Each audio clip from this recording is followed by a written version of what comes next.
We hear all the time that debt is bad and we should avoid it. But what exactly is debt? Why is debt even a bad thing? Debt occurs when you owe money or some other form of payment to someone else. There are several types of debt, all held for various types of reasons. And here's the secret: not all debt is necessarily bad, but most debt should be avoided. Caveat: debt used in a business is actually a great business tool, but that's beyond the scope of this video. We're not going to talk about that today. The first type of debt is consumer debt. These are the types of debt that are made when you purchase something for household consumption.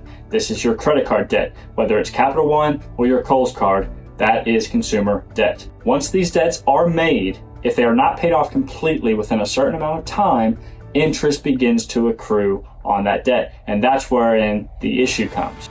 Interest is what someone charges you, the buyer, as payment for the lender to lend you that money. The riskier the lending, the higher the interest rate will be. Interest, that's a whole other topic. I'll cover that in a separate video. But for now, just know this: interest as the buyer, bad. Interest as the seller, very good.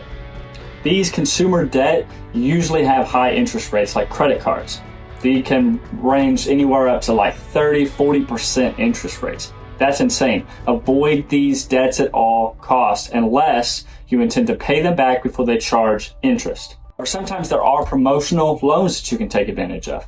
These spread the payments out over a longer period of time, and if they don't accrue interest, these are great tools to free up cash flow. Unless it's an emergency, only take out credit for amounts that you can pay with cash. It's a good rule of thumb. Another type of loan is student debt. This is obviously a big topic. These are the loans that are taken out, whether from the federal government itself or from a private institution, to pay for college education.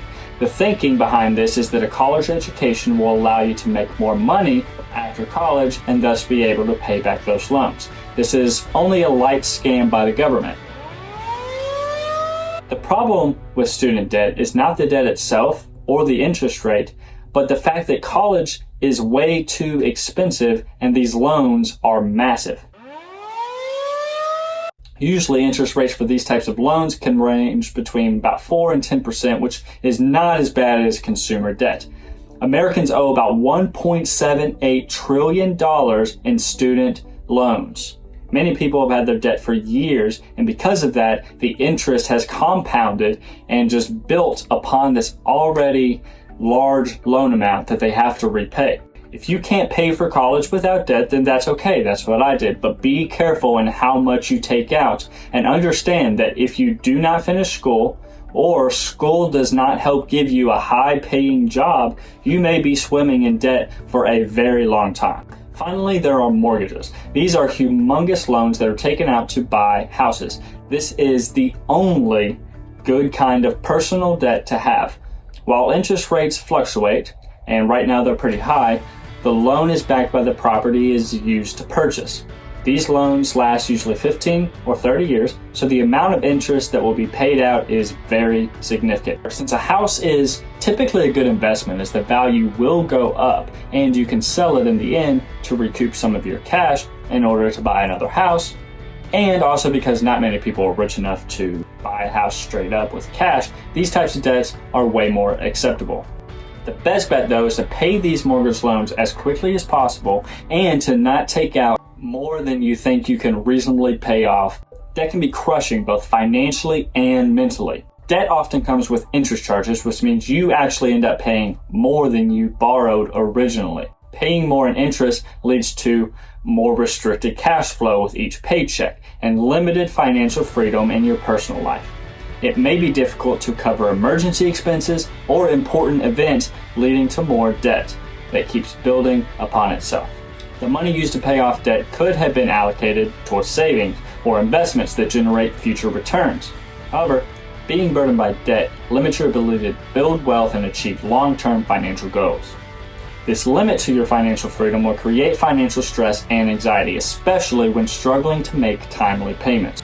Constant worry about debt can affect your mental health and overall quality of life. Financial stress resulting from debt can strain relationships with family, friends, and partners. Money problems often lead to arguments and disagreements, impacting overall well-being. Carrying high levels of debt or having a poor repayment history can negatively affect your credit score. This can make it difficult to secure favorable interest rates or future loans, including credit cards, student debt, or mortgages. Once you do secure those loans, however, your interest rates will be significantly higher because of your poor credit score. It's important to manage debt responsibly and make every effort to reduce or eliminate it whenever possible to minimize the negative impact that it has on your financial and mental well-being. If you have debt right now, that's okay. Join the club. Your first priority in your financial journey should be get out of debt. Like and subscribe down below to join the Financial Freedom Fighter community and to have access to more videos like this to help you along on your financial freedom journey. Everyone can do it, especially you.